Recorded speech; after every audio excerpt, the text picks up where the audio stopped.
I probably will just listen along on the phone. Okay.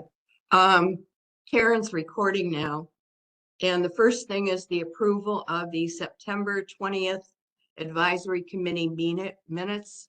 That was the last time we met as a full group. Have you all had a chance to read them?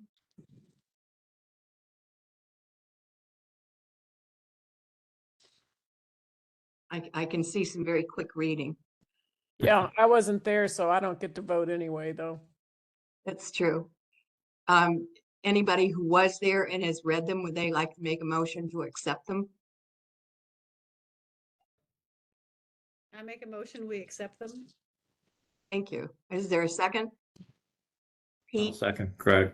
Chair, I would like to remind everyone that to make a vote, you need to be able to be seen as a meeting, as we was reminded of that this past week from somebody that was watching some of our committee meetings. So to make a vote, you must be present. I'm getting a little bit of a more information on that, but we at least need to make sure that we are visible to make a vote. That's all. Sorry. Could Bruce vote audibly so we can recognize his voice and he still counts? I don't think so. I think Pete's right. I think we've got to be able to be Okay. seen. It's part of the open records and open meeting issues. Yeah. That is correct. I'm sorry, but if you can hear me now, I was able to get my microphone to work, but I can't get my camera to work.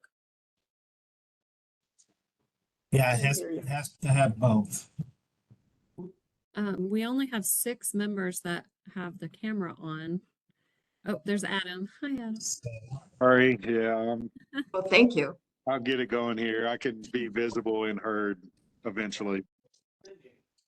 Who else is here that we can't see, Karen? Sumeda, Kim Martinez. I think that's it. Sumeda, yeah. I'm gonna try to get my camera on in a second. I'm in transit, if that's okay. Oh, and there's Kim.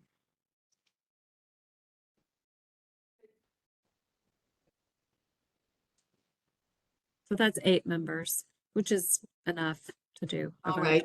All those in favor of Aye. approving the minutes, raise your hand. Thank you.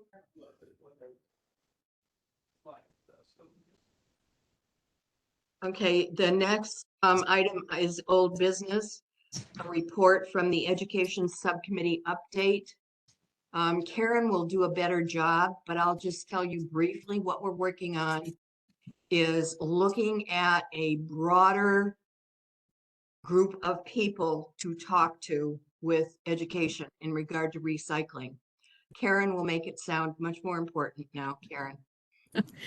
Well, I was jotting down some notes before that include other education things, but some of the things that we've gone through with the subcommittee has to do with, of course, consistent messaging, and then what kinds of message we want to get out, and then, of course, what audience are we reaching, and we've kind of landed on this idea that that there's a few different audiences. You know, there's those that maybe are so interested in recycling that they really want all the details, and maybe this isn't the group we're really focusing on. But then there's those that do recycle, maybe passively, or don't really pay much attention to it, and could do better. Or recycle more, and that seemed like the broader audience that we're trying to reach. And there's a few things. I think there's a few with education. It always seems that you have to do a lot of different things that sort of go hand in hand to make an impact. So there's a few things up and coming. For one, the RFP for the capture rate study is part of the contracts subcommittee, but it will directly guide the education subcommittee and some of the, once that's done and we have some results that can guide education. We're looking to do another campaign about services and, you know, it kind of leads to all encompassing over cleanliness of the city, but that's kind of at the board level at this point. So, so stay tuned on that. And let's see. One of the messages that we've talked about is helping people understand that recycling is real and it does happen. And last week, was it last week? WLKY helped do a story that we, you know, I mean, it helps to get it out in the media and the news, but they did a great job of coming at recycling from a positive angle and looking at the from start to finish, how important it is. And so that kind of a message, I think, can go a long way, whether it's from our own education standpoint or even from something like the news. We have tours. Well, it was nice because WLKY kind of brought viewers into a facility, and we do host tours thanks to West Rock, Kim, and Laura that help us keep those on our calendar so that we can get those that are interested in, and then they can help spread the word of how important it is. So I'm happy to share that link. If it's not, I've kind of explained, I don't really share that just publicly for anybody because it might get confusing as to age and people. But if you know anyone that you think could benefit or a community leader in some way that could benefit from touring, we can certainly help them set that up. The other thing that I was going to kind of ask you all if you are interested in hearing more about that goes along with education is our Recycle Right program, where we've had some part-time staff now going out and tagging recycling carts. So far, we've only done the urban services district area, but we're very interested, and it's hopefully in the works to add in a route or two from a private hauler so that we can tag in more of the county. But I do have some preliminary results from that if anyone is interested. We can take a few minutes and look at that. And then hopefully we'll hear back from maybe Rumpke or Waste Management if we're able to get in on a route and start maybe tagging one of their routes too. Are you all interested in seeing some results? I'd like to see it. Yeah. Okay. I have, let me get this up. I have some, I basically have a PowerPoint. You all can see this, right? Mhm. A PowerPoint that I'm just keep adding to so that I always have something to grab and look at.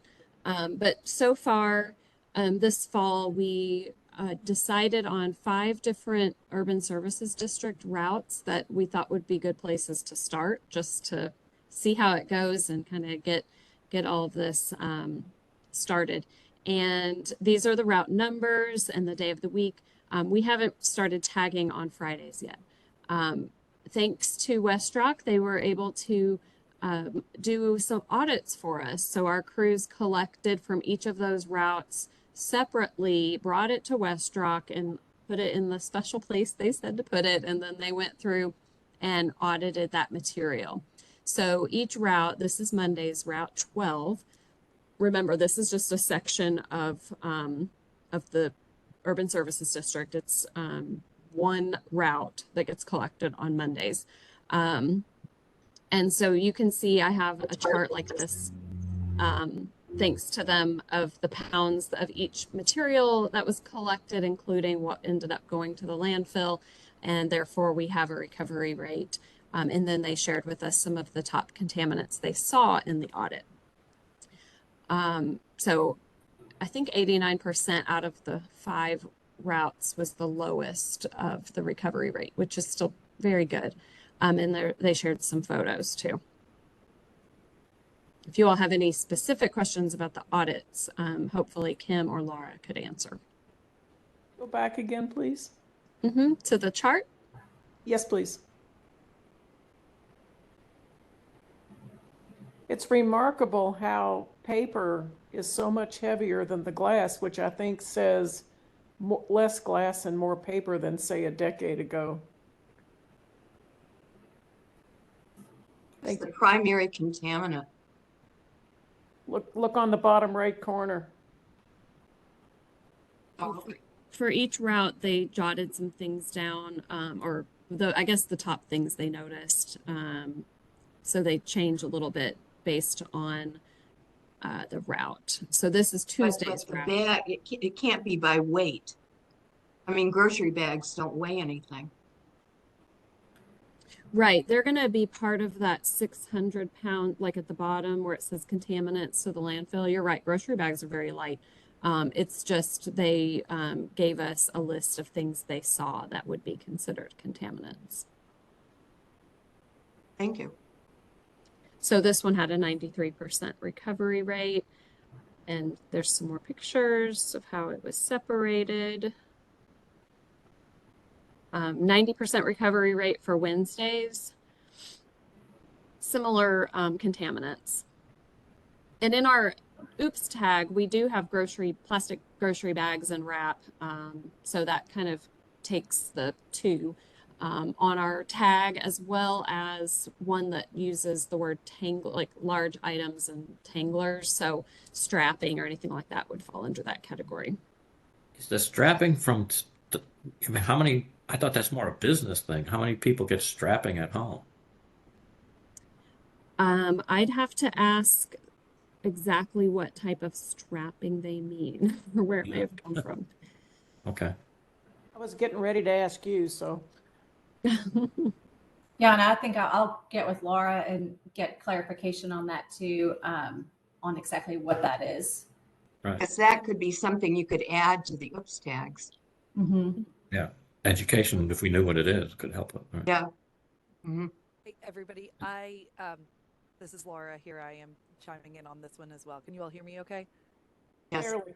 A little quiet, but. Okay, sorry, I'll hold my microphone a little closer. Okay.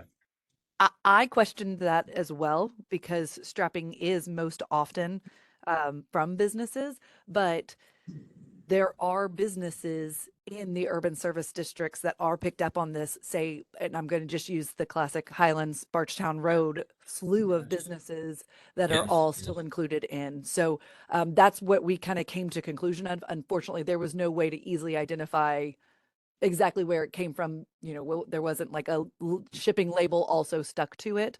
But it was classic banding from palletized material that, again, we kind of came to the conclusion it must have been from a business. That's very unlikely to have that from home, but still important to identify because those tanglers can be quite a challenge. Yeah. I'd be willing to help with that. Like I'm a Highlands Commerce Guild. I'm in like a couple neighborhood associations, and I know the persons who run that. If you could somehow summarize that, I'd be more than happy to give that to them in person and or by email, and then talk to them about it. Because I think a lot of the businesses just don't know it. So if I could be any help with that type of thing, I would love to. And that's the kind of group that if they took a tour and they saw all that stuff caught up on things, you wouldn't have to say another word. They'd get it. Right. Or just give me a video and I could forward it to them that has that material in there or something, and I could say, this is bad, don't do it. And you know, Great. Yeah, Anyway. I would agree. And Greg, I'll say just for an immediate action item, if Karen can share the OOPS tag that's being shared to be proactive to say, you know, the Recycle Right program is underway and here's things that you as a business can be mindful of. I would think that could be kind of an immediate, because I'll be honest, I don't think I'm going to be able to get WestRock to generate a video identifying top contaminants in a quick manner. As long as it identifies the strapping well enough that I can communicate that to them, I'm happy. Yeah. Yeah, we can share some stuff there for you. And Or things even give Laura- him some pictures Yeah. Yeah. Right. of Right. us Yeah, playing. Karen, you and I can follow up on that offline and maybe see if we can kind of put our two resources together to be something that could go well for businesses. I have a That'd note. be helpful. Okay. Thanks. You know, Yeah. when Thank you all. Metropolitan Sewer District had a huge problem with restaurants dumping grease in the sewer. And when we started to show them photographs of all the problems they were causing, in a matter of a couple of years, we cut it in half. Yeah. And that's That's a good something point. we can't see, you know? It goes down in secrecy in effect because you can't see it being flushed, whereas at least you can open somebody's recycling bin and see they did it. So Yeah. I think there's a lot of potential. Yeah, that'd be good to have another method for businesses because we're not exactly, well, we're in very small areas right now within an entire route, but we're not focusing on businesses with this particular program. It's mostly residential. So, so that was a good point that within the route, there's still maybe some small businesses that get collection. So anyway, as you can see, the recovery rate's still pretty good, 89 to, 92, 93%. But there's going to be some contaminants there, and we'll do, these are like our baseline audits. And so we have chosen very small areas that are doable as far as our staff going out in the mornings before collection crews. So they just have a few hours to get out there, look in the carts and leave tags. And so, for example, on Monday, Route 12, the first area we did, you can see the first column here, we tagged, and the participation rate is given here, which is pretty low. I mean, I think it's kind of low. It's a lower participating area. So we're documenting that, but we have not found even in the pilot that this program increases participation. It's more about just cleaning up the recycling. How are you calculating participation? Based on the number of households within the mapped area, and then how many tags they gave total. And we Are just you do looking at percent. single family or multifamily? Mostly it's single family, but we have come across multifamily, but they would only be in 8 units or less, maybe like a duplex or a fourplex or something that might be within some of our areas so far. So as long as they're using our carts, they're a smaller multifamily. But the goal here, if you can look at all the percentages. Red tags, we don't have a whole lot of those. That's going to be when they use it mainly for garbage or construction, and we're saying don't even collect this. We may even do an enforcement case on it. We don't have a whole lot of those. The yellow tag is we go ahead and collect it, but we want people to know that they have, we check off what contaminants we see. So we actually don't have yard waste on the tag currently, but I left it in here because it's in our digital survey still. And the crew is just told to use the large item tangler, and if they have yard waste, they can just notate yard waste. I thought you were going to add a line where they could literally write something if there was something unique. Yeah, it's not exactly set up for a line, but there's plenty of room to make a little note. Because I'm not sure that I would know that you meant yard waste if you hit tanglers, for example. Right, that's the one where they're told to put yard or sticks or whatever it is that they saw. And so if you look at the contaminants, the highest are the plastic bags and wrap. But you can also see that over time, after tagging and telling people, that number goes down. And the green tag, we did 3 taggings in this area. 40% of them already did pretty good, but we got up to 77%. So that seemed pretty good. So after that, it's considered complete, and we've moved on. And just so you know, we also are leaving a letter that explains the program the first time we come through. I think it's good that you did it 3 pickups in succession because I bet we're not the only ones. We don't put out trash, but maybe every 6 to 8 weeks, and we don't put out recycling, but maybe every 4 to 6.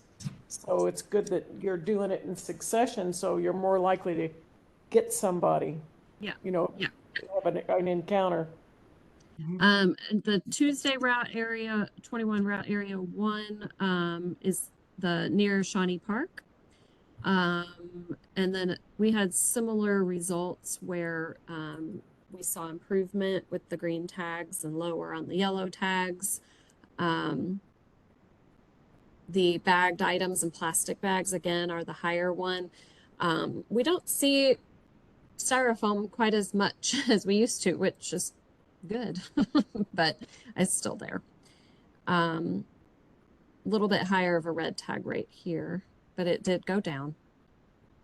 And then Wednesday area 1, we only on Wednesday and Thursday routes, we've only tagged twice because we saw pretty good results faster.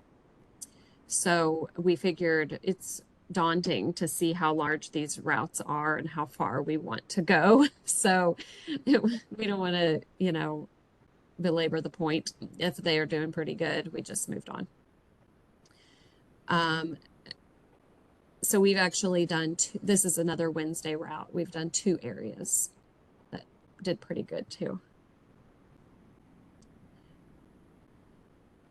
And Thursday, we've done 2 areas where we did a similar, and you can see the participation rate's a little higher too. And here's the last one, which started out pretty good. It didn't really change. I think the, with the participation being different, that's kind of what made the green tag rate be the same when you do percentages like that, which is a little tricky doing it during the holidays because, and that's a factor, you know, and we've started to jot down the weather when they tag, so that way we can kind of see when there's any variables that could affect it. So we are moving on next week. They'll be doing the second time in some new areas, so I'll have more to add to that. But we're happy to see the results and our staff. I now have Ashley and Stephen were the first 2. Christopher, we have a 3rd person that just started last week, and once they get going, I'll be able to adjust their schedule because they only work 4 days a week. So we'll be able to add in Fridays because I can have them each take a different day off because I just need 2 people at least. So that'll be exciting to add in, and they've had some really positive experiences even in the field in some areas where they've talked to residents who come out and maybe even share their excitement if they got a better tag. You know, if they got a yellow tag one week, they're excited to see that they got a green tag. So they've had some really good encounters. It's all been positive, which I like. It's just been kind of cold lately. So if there's no other questions, that was. Karen, Yeah, Andy go ahead, has Pete. his hand up. Andy has his hand up. Oh, and I sorry. will- Yeah, no problem at all. I just raised it. No, I was just gonna ask. I know that you're keeping a lot of the data, you know, just in terms of numbers on the routes.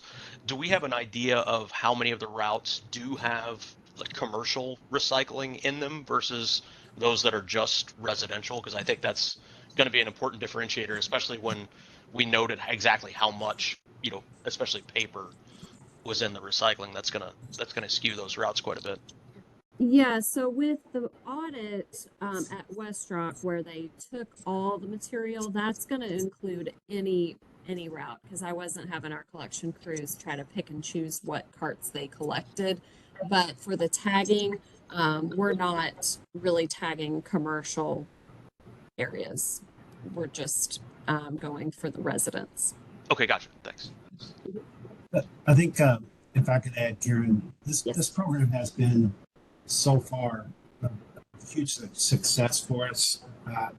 We want to expand it outside of the USD. So, anybody that is looking to, that has the ability to help us expand this to the suburban sections of the county, home rule city, or however we can do it, we're sure looking to do that. So I just wanted to let everybody know that. And the format of this has been so good, and the response has been so good that we feel like that this may be an avenue that we would want to go to improve other services as well. So this curbside touch, I think, is a really big deal, and something to emulate in other aspects. Actually, it's nice to see that it's working so well. In terms of getting outside of the urban services district, I'm going to be talking to the small cities, but another place that you might want to take a look at, pick where you want to go and talk to that Metro Council member. A lot of them verbally support recycling and might be willing to help us with it. Thank you for that suggestion. We'll take a look at that. Is that all, Karen?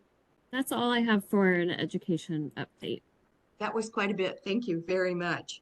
Good work. How about the contract subcommittee? Well, hopefully, oh, Pete muted. Okay, give me just a second. The cleaning guy just turned on the vacuum, so give me.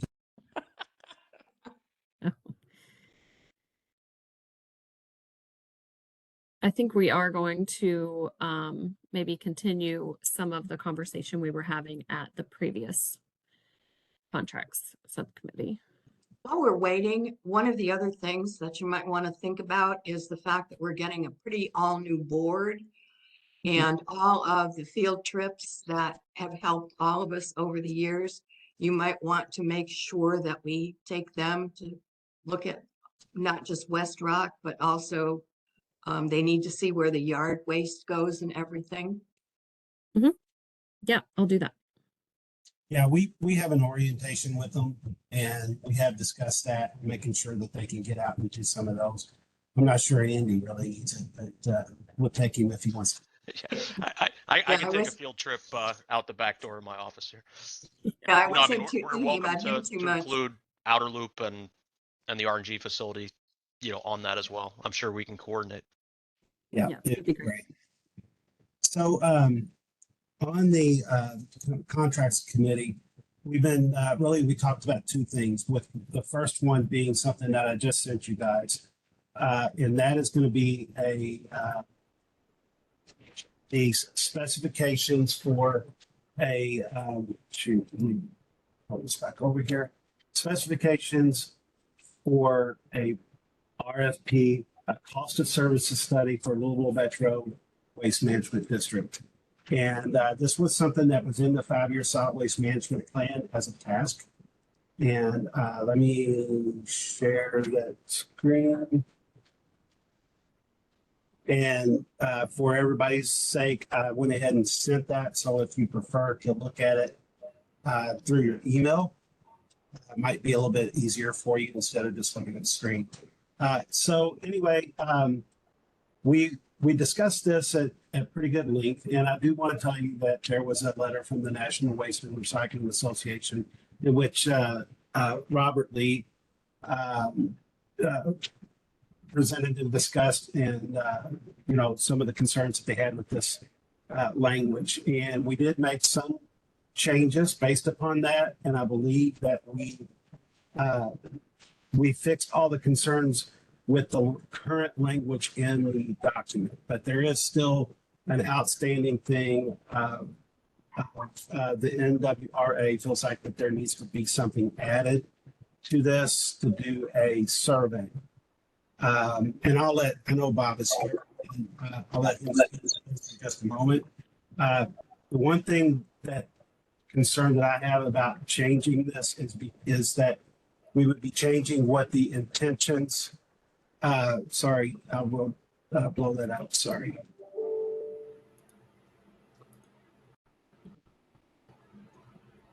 Is that better? Yes. All right. So, we're doing this based upon what is in the 5-year solid waste management plan. If we change that, then we're changing what we're doing in that action item of the plan. And that may require us to go back and reword that and potentially end up having to do a 30-day public comment period and public hearing again. To me, in my thought process on this is that we're doing this study for the purposes of gathering information to let people understand the system before we survey them. The NWRA's position, I believe, and I'll let Bob speak, is that it needs to be included now. So if anybody wants me to go through this document beforehand, does anybody want us to do that? Or has anybody had a chance to look at it real quick and read over? It's not but a page and a quarter. Is it on for a vote? Or are you just sharing the information? I don't know that it's on for a vote. It didn't come out of committee with a vote. So I'm assuming that we might have to go back to that subcommittee and bring it out of there for this full committee to truly have the presentation of it. I think it's done for all intents and purposes, with the exception of this item of whether or not that we want to amend it to do a survey. Again, which I don't believe is the best idea. So do we, as a matter of process, do you want me to go through this and then have Bob take a look at it? Or to have Bob give his opinion on it? Why is he, how has he risen to the level of, it's like all of us versus Bob? I don't know that it is. It's just. Sounds like it. I'm not hearing it that way so much as he's got a level of concern raised by his letter based on his background and experience. I don't think there's an adversarial situation at this point in time.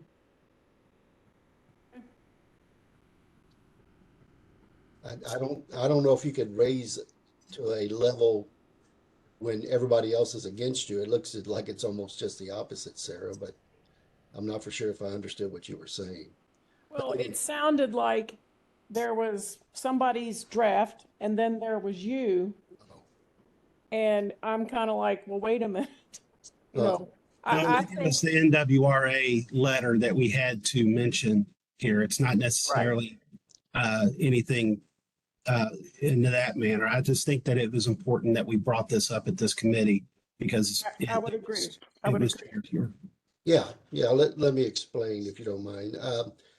The National Waste and Recycling Association has chapter members, and I am the chapter chairman for the National Waste and Recycling Association for Kentucky, and it represents the private sector of the solid waste business that has members. Most of the members that are part of the NWRA Kentucky chapter are doing business in Jefferson County and Metro government. So I'm not acting on my individually, but as the chapter chair and the concerns that the members have in that regard. And basically the members have a concern in regards to first, the way some of the language was in the actual draft of the that was going to go out for the survey.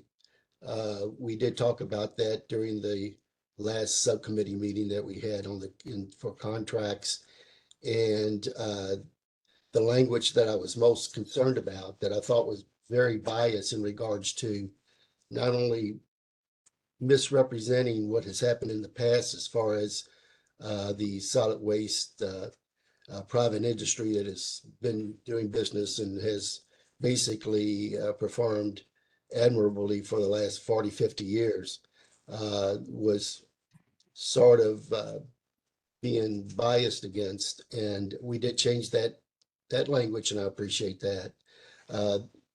The situation that we're dealing with now is in regards to the fact that we believe that the study that was trying to, in its own words, kind of relating as to how historically how things worked in the metro government area in Jefferson County should include the way things work in regards to what has happened over the number of years.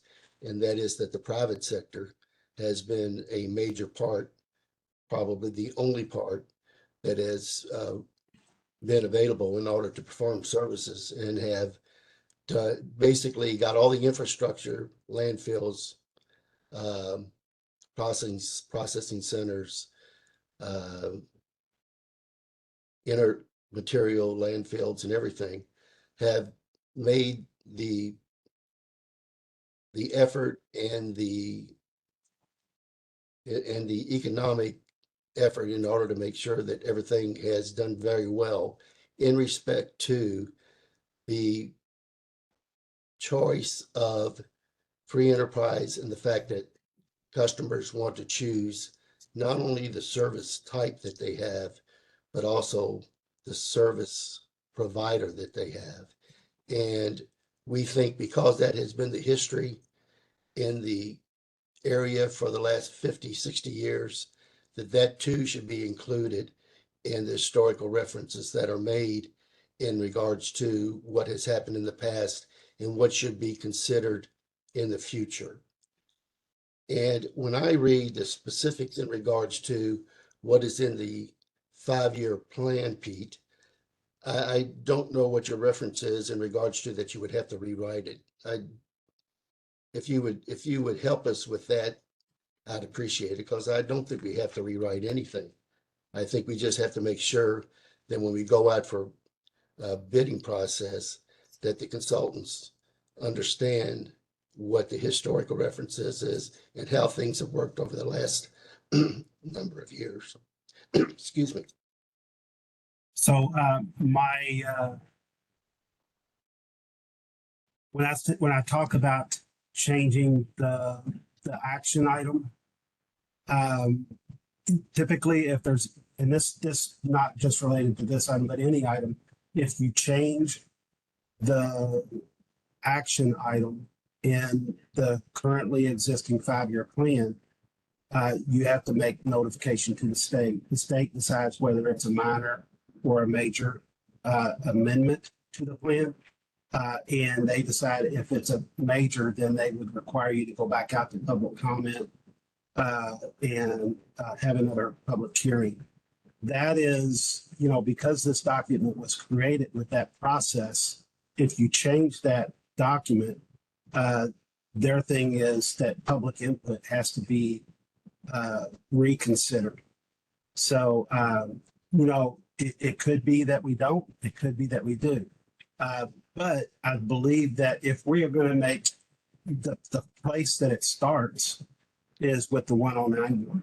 And if there's a concern about the action item, the 109 board is the people to decide whether or not that we should change and go through that amendment process. The element that you're talking about changing, is that the one that you've got the highlight on? Oh, no, it's a formatting thing. I apologize. Sometimes that happens and I just cannot find a way to get it out of there. So my fault. My bad. I can probably tell you how to fix that, but it's unclear to me, Bob, are you saying you don't want to do the survey, or you don't want the survey to have certain language, or what exactly would you like to have changed? Yeah, no, good question. No, I'm not saying we don't need the survey. As a matter of fact, we do. It is in the 5-year plan. To me, it's two different items. The 5-year plan is specific in regards to language. I'm just saying that in order to change the bidding process for for the, in order to look at the cost of services, what is it, contract subcommittee, that you don't need to change the plan. I was concerned about the language that was going to the bidders in regards to directing them on how to determine what they want to put in their plan. And I thought it was biased in regards to looking more at single hauler waste services as opposed to multi-subscription services. And so you're talking about whatever they come up with would have both of those possibilities in it. Is that correct?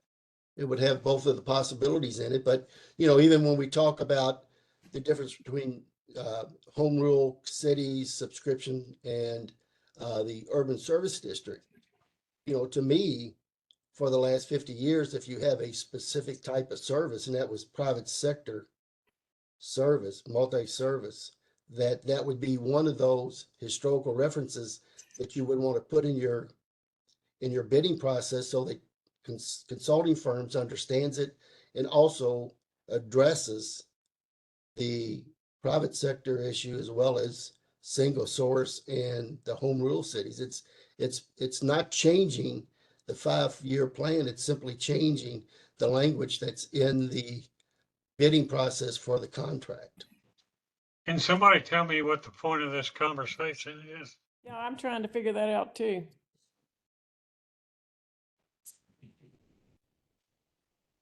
Well, The point is very simple. You not only have an issue in regards to what you should be talking about as single hauler waste pickup, but you do want to make sure that people understand what has happened over the last 50 years as far as public sector, private sector relationships. I don't see how that's relevant at all. Can I ask what you think the purpose of the survey is then? If it's because it looks like the last bullet point of the scope here on the draft is to provide a written recommendation for improving service levels and cost per household for garbage recycling, yard waste collection, bulky waste collection, based on collected data. I think and maybe I'm misunderstanding, and I apologize if I am.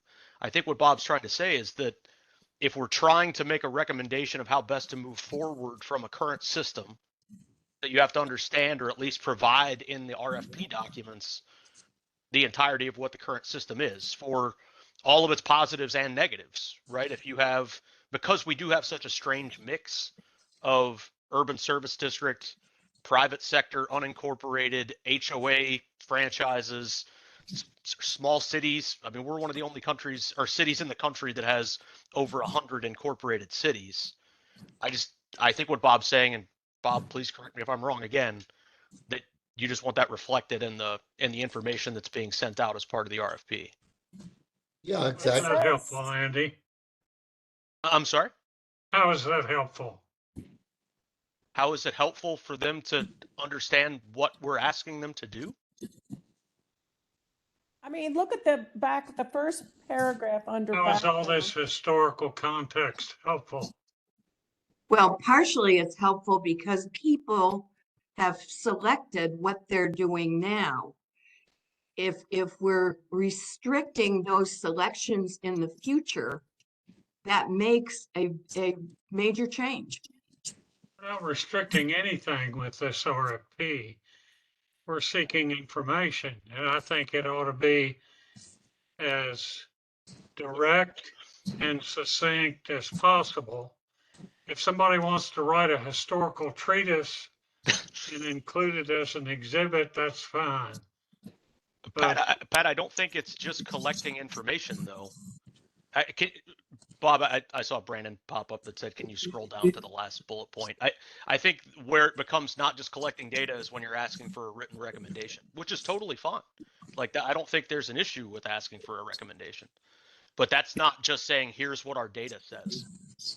If I could add More confused. that part of this process to understand the current system, its strengths and weaknesses, should reference the 5-year plan where we did look at in great detail with members of this committee the existing system in great detail, its strengths, its weaknesses, and then action items from that. So that is a link into this. And number 2, we also provide the additional detail, which does, I believe, go into some of the history of the community and the 2018 study. But that being said, this RFP process would probably go out, but any people that are going to bid on this would have that opportunity to have a discussion, or we would have an opportunity to discuss with the vendors what we're looking to do. And members of this committee would also be part of that process. So the evaluation process. So I believe that making this as simple as we can get, as succinct as Pat said, is important. I think that the background of the community is contained in those documents and can be discussed as we let them go through the RFP process. So that's kind of the way I would see the information is there. We just provided it in links. Can I ask I a would question? concur. Oh, sorry. I I was just wanted gonna to ask a add. quick- I'm sorry, Go go ahead. Okay, I was just gonna quickly add that I think I understand what the concern is, and it sounds like if somebody was following the way the scope is laid out right now, that they would naturally have to, consider historical context as part of their deliverables. So I would think that that is part of what we're asking them to do.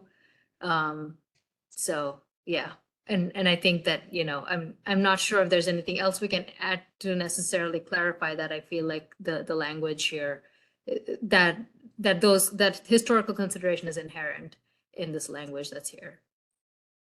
I'm going to follow up with that and ask the question, could we or are we going to have a pre-bid meeting? So oftentimes in contracts, when there's an RFP that's going out just for clarity, then there's a pre-bid meeting where those type of questions or special considerations can be addressed, whether it's historical or something else. So maybe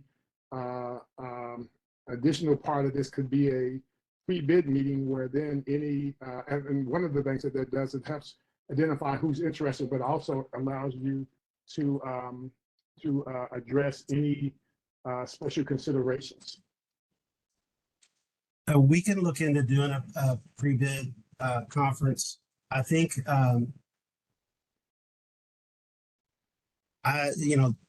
not that this is something that would happen. I think one of my concerns is it brings an element of, well, are we going to guide them in a certain direction that this language isn't already guiding them, not guiding them, but telling them what to do? So I don't want that to become something that it's said that, well, in this pre-conference meeting, we discussed it and we wanted them to do it in a certain way. I don't want that to be, there to be a doubt as to how we're doing this. And so making sure that we're doing this as well as we can, I think it's in there that we get the language right here and try not to introduce too many outside factors to that, just so that we can keep the level of trust. I don't know if that made any sense whatsoever. I don't think it did. But Okay. So what I was addressing in terms of a pre-bid is usually, well, a lot of times the ones that we are part of, it's where the potential bidders, they just ask for clarity on any part that there's not clarity. Or if there's any element that we think that might not be clear, then we would then try to bring clarity to that or any additional information. But it's usually not a contentious meeting or anything. It's just an opportunity for the bidders, potential bidders, to ask any questions for clarity. Okay, I think that makes a little bit more sense and helps me with my concern. I didn't want it to be that we was presenting to the bidders, because I think the document needs to do the talking. And so, yes, if it's the bidders that are going to be coming in and asking us questions, I think that that's a great way to do it. What you're saying, you don't want it to be a lobbying type situation. As far as Pretty much. I don't want to poison the pill, or however you want to do it. I don't want somebody to come back and say, hey, in the pre-conference, what was said. I don't want them saying those people are a pain in the butt. Forget it. Yeah, usually in the pre-bids, so we are part of these all the time. And so in the pre-bids, so everyone has a document. Usually what happens, we get to see who's serious about bidding. And usually the bidders, they'll ask the question. So they'll say, hey, we saw in section 2 or on Discord, can you bring clarity to that? And we just answer the questions. And then that's usually about it. Or if there's any addendum or additional information that we wanted to add that came out since the original, then we will present that in addition, let's say this is that. But usually they're pretty quick and clean. The bidders really appreciate them because they can get clarity. There's usually like 1 or 2 things that they may not be sure about. And we just answer questions and then it's over. And then we usually get pretty competitive bids. I keep waiting for somebody to propose some specific language. So I'm going to propose a short clause at the end of the very first paragraph under background, where it says through subscription, probably should be, or that are collected by up to 6 different licensed waste collectors, which to me shows the private sector's got a big hand in this. You could insert there within any one given area or something like that, but I don't understand why we need to be even doing that. Except that we're so weird, it might help to understand that there's a redundancy problem. Actually, that discussion took place a long time ago, and we did say, I don't know that we used the word weird, but we did feel that it was important that these people know that we were unique, that what they may have done in another place might not apply That's here. right. Sandra's exactly right. This language came from another RFP that we discussed needs to go into every RFP. We discussed this in pretty good detail, that it gave a pretty good synopsis of who we were, because we are complicated. Every vendor that's come into this town to look at what we do said, wow, this is complicated compared to most cities. I was going to put this word private waste collectors, if that was something that there was an interest in doing. I'm not sure that it's necessary. Does the 6 different license haulers, that does not include like Shively and Metro, right? That's correct. None of those do the unincorporated areas.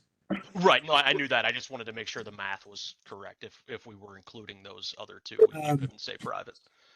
There is actually 7 curbside collectors, a new one.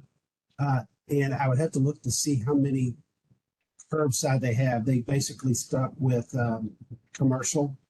But if they are doing any curbside stuff, and I will know that very shortly through the annual report, that can easily be changed to 7.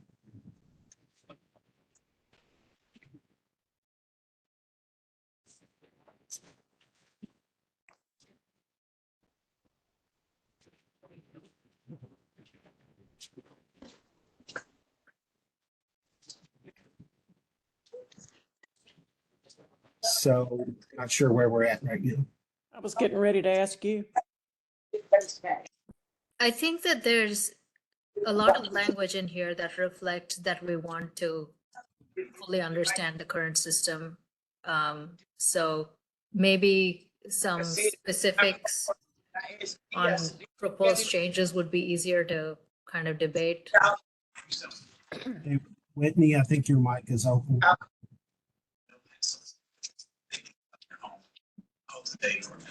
Whitney Hickman. Karen, can you mute that? Okay, thank you. Sorry. Are you saying we need to take this up again in the contract subcommittee and either recommend it or amend it and recommend it to the full advisory committee? Is that the next step? Typically that we have done that. What I would ask one thing, Bob, is the current language, did we take care of all of the concerns that you had as far as the current language in here from the letter that you sent? With the exception of the request to add language about a survey. Did we address everything in the draft from your letter? Yes, let's let everyone understand what that was, because there's other people on here that wasn't in the subcommittee. Originally, in the scope of the study, there was language that said, and I quote, "In minimizing the inefficiencies of the multi-hauler subscription-based collection on public health, safety, damage to roads, and the environment." That was going to be in the actual RFP that was going out. And I took exception to that, as well as all of my members did. We did get that canceled out of the RFP, but I think that language demonstrated that there was a bias direction that we were going in, and I just want to make sure that that isn't reflective in the RFP that goes out further. And It's a fact. it's not a fact.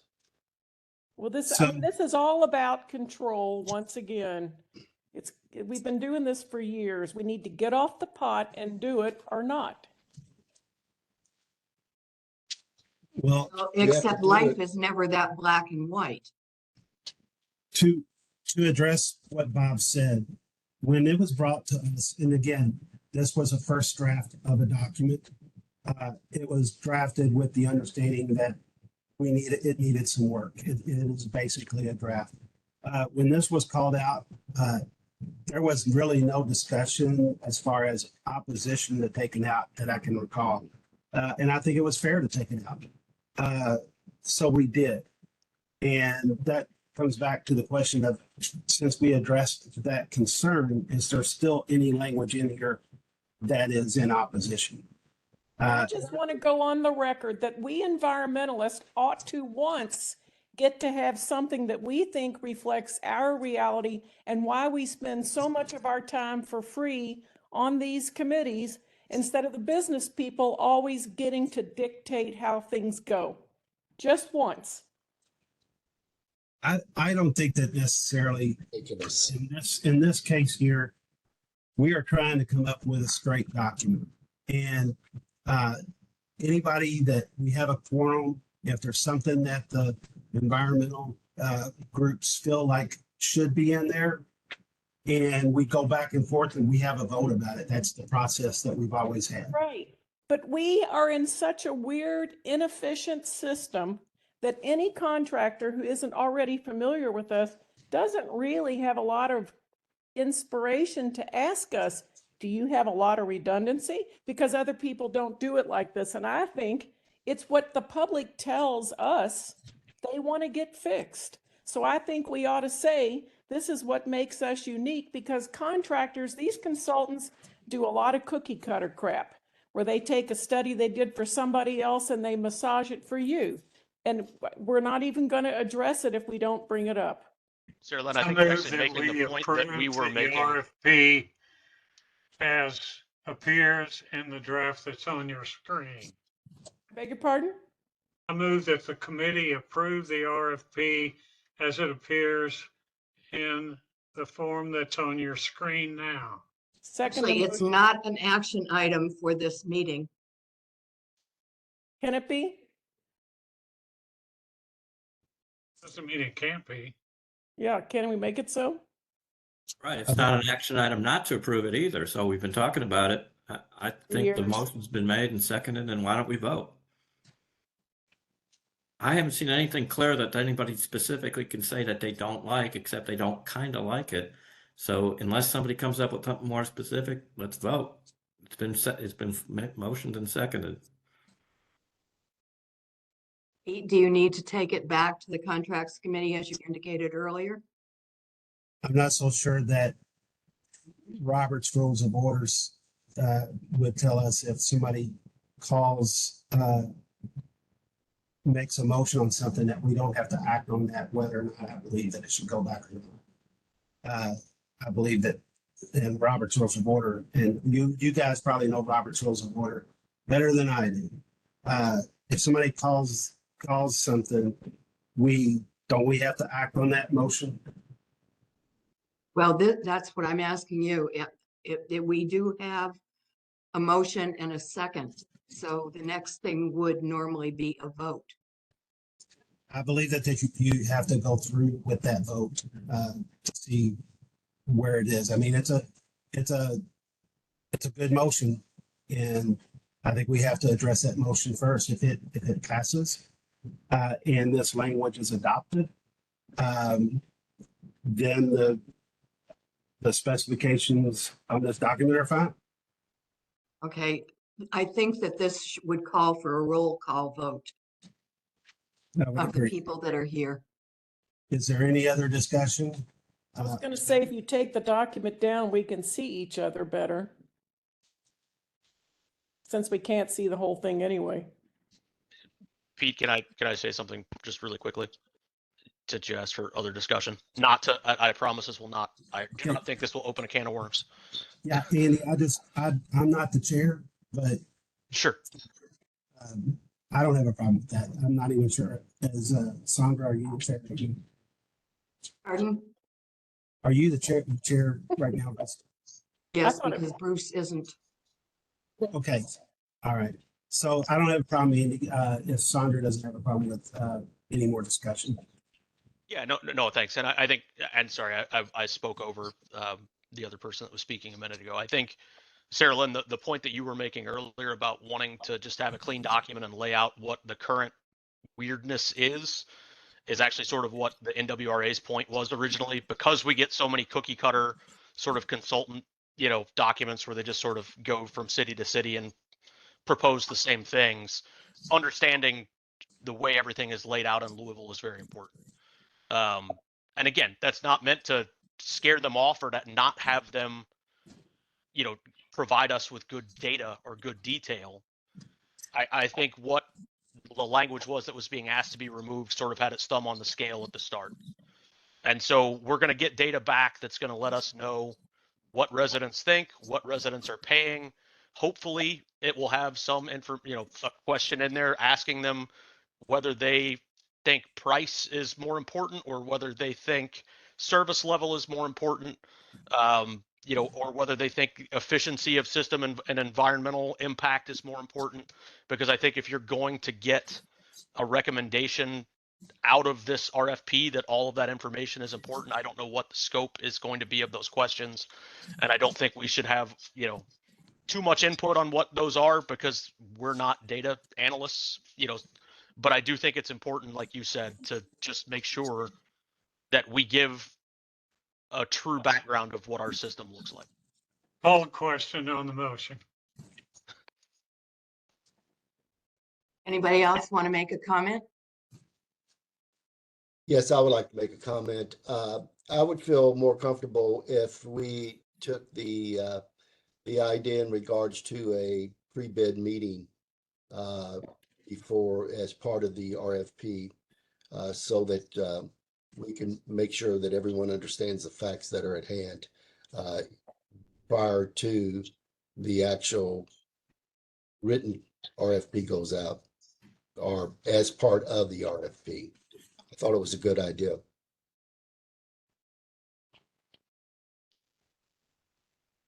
Any other? Would that be a problem? I think we should call the question first and then take that matter up, oughtn't we? It might change your vote. That's the only reason I asked the question. Okay, good argument.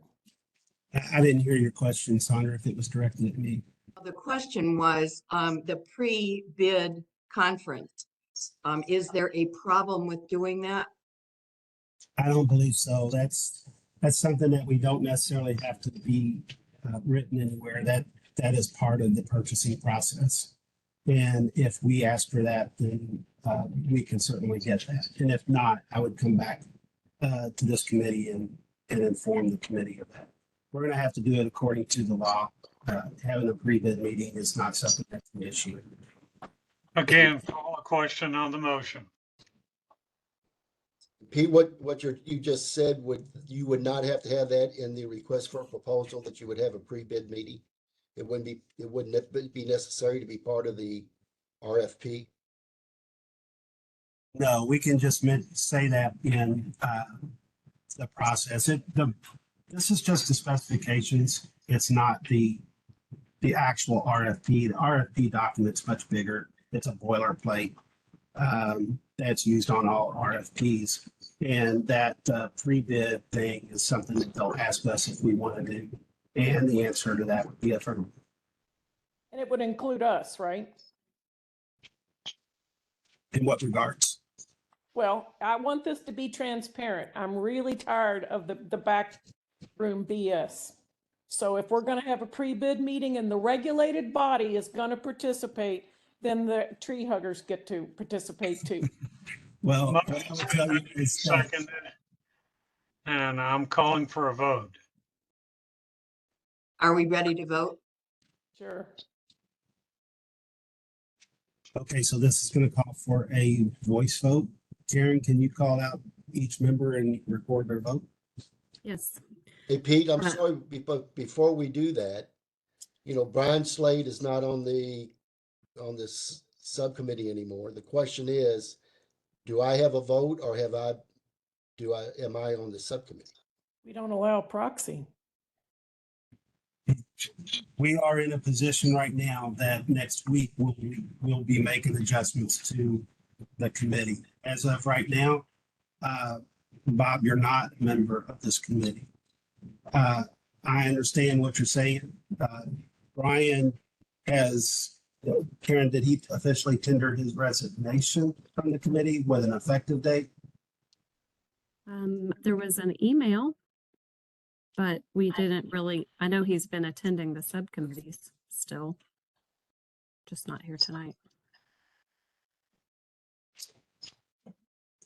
Without him being here, and I think that actually, Bob, I don't think that you can vote.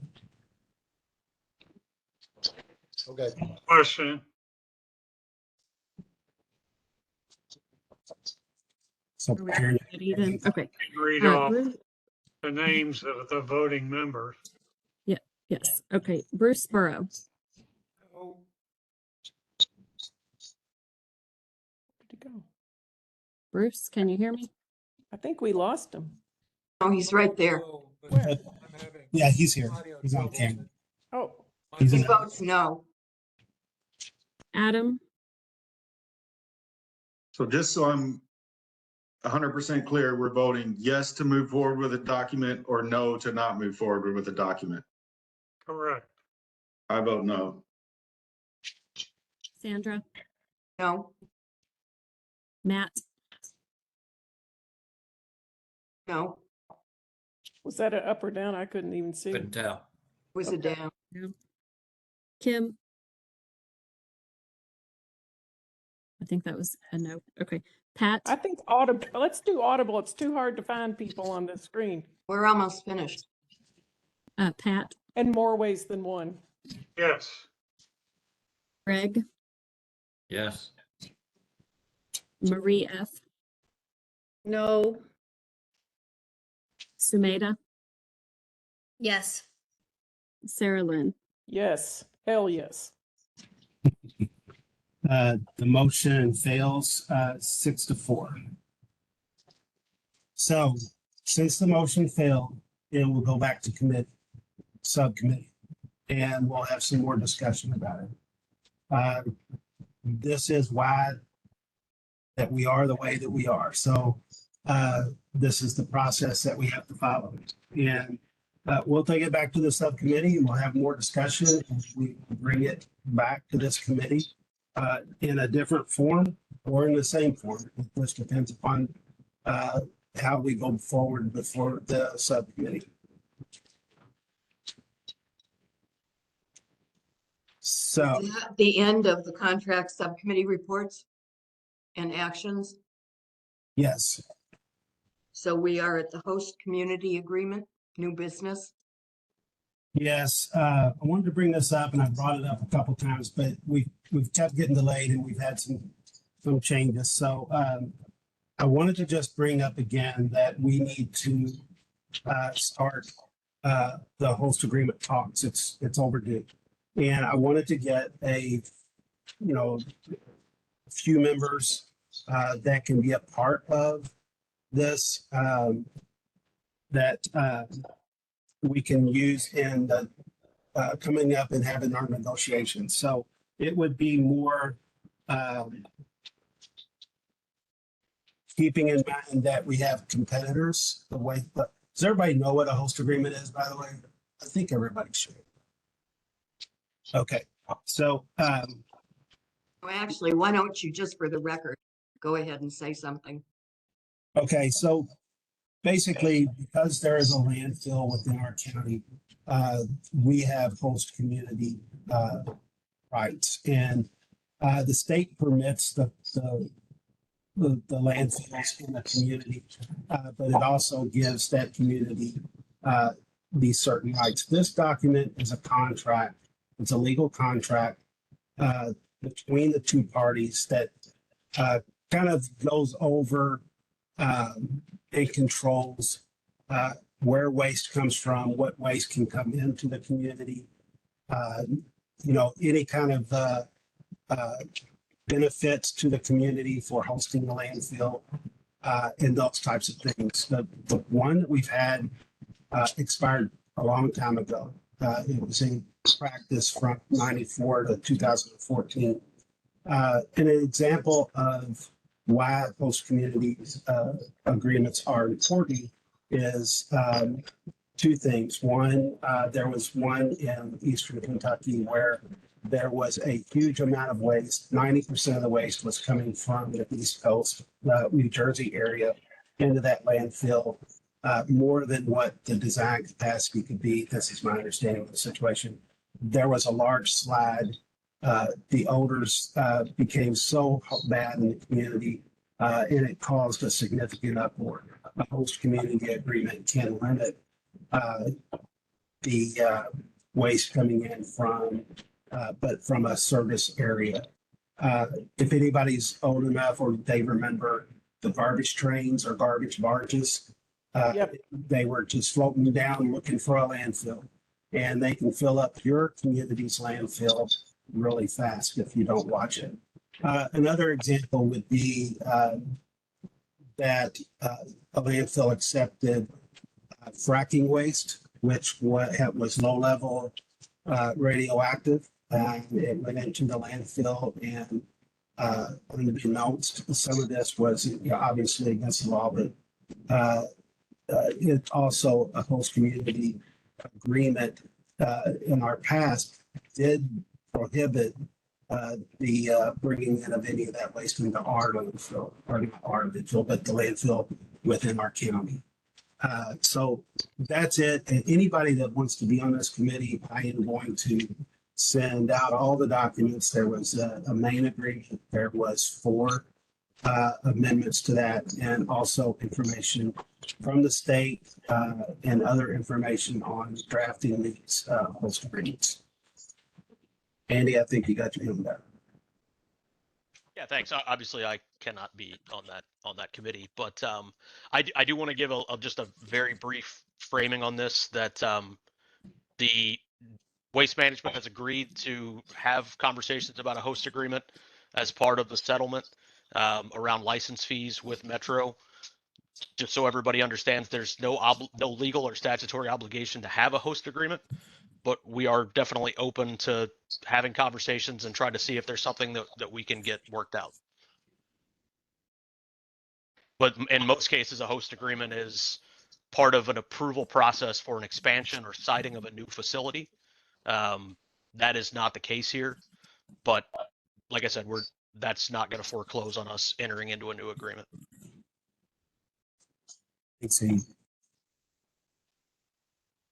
Thank you. Is there any more in regard to that topic? So basically, if anybody is, I think Sarah Lynn, you talked about being on it at one point. I know Bob Schindler has stated that he would want to be on that committee. And, you know, with his history on things, I think he would be really good. If anybody else wants to, I think Bruce Blue has mentioned that he is interested in serving on that committee as well. If anybody else is interested, please let me know. Thank you. We're at the point in time where there's a 109 board update. Is there anything? There is not, other than the fact that we have 3 new members now, and we have had orientation with them. Next week is the first meeting with the new members. We are still looking for members for District C, which is Southwest Jefferson County, and then for an unincorporated area of the community, a person to represent that area. So if you guys, again, I think I've brought this to you several times already. If you know anybody that's interested in serving on the board, please let me know. And we'll check and see where they live and see what their interest level is. And if they are, then we'll get that to the mayor's office and let them see if they want to appoint them. The unincorporated one is any unincorporated part of the county? It is. I think that there is the desire to have them from Southwest Jefferson County because that's been historically underrepresented. But you know, technically they can come from any part that is unincorporated. The C district can also include unincorporated area, but also urban services district. So it doesn't delineate either or. So one way or another, hopefully we can get somebody from that Southwest Jefferson. Okay, thank you. The last things on the agenda are the board meeting, which is next Wednesday. The 2 subcommittees will meet in February on this 13th. There will not be an advisory committee meeting in February. It will be in March. And that's it. I wanted to apologize. I did not see Tim Darst on the call earlier, and I wasn't sure when Tim joined and if if he missed the vote or if he had. Sorry. I don't think you missed him. I think he came on second. After that, okay. Mhm. Okay. Okay, Also, I'm sorry. losing my battery. Is there a motion to adjourn? So moved. Okay, Anything Adam. else? All right. Karen. And it looks like Sarah Lynn is a second. All right, all those in favor of adjourning? You guys have a great night. You too. Stay warm, everybody. Thank you. You all. Thank you.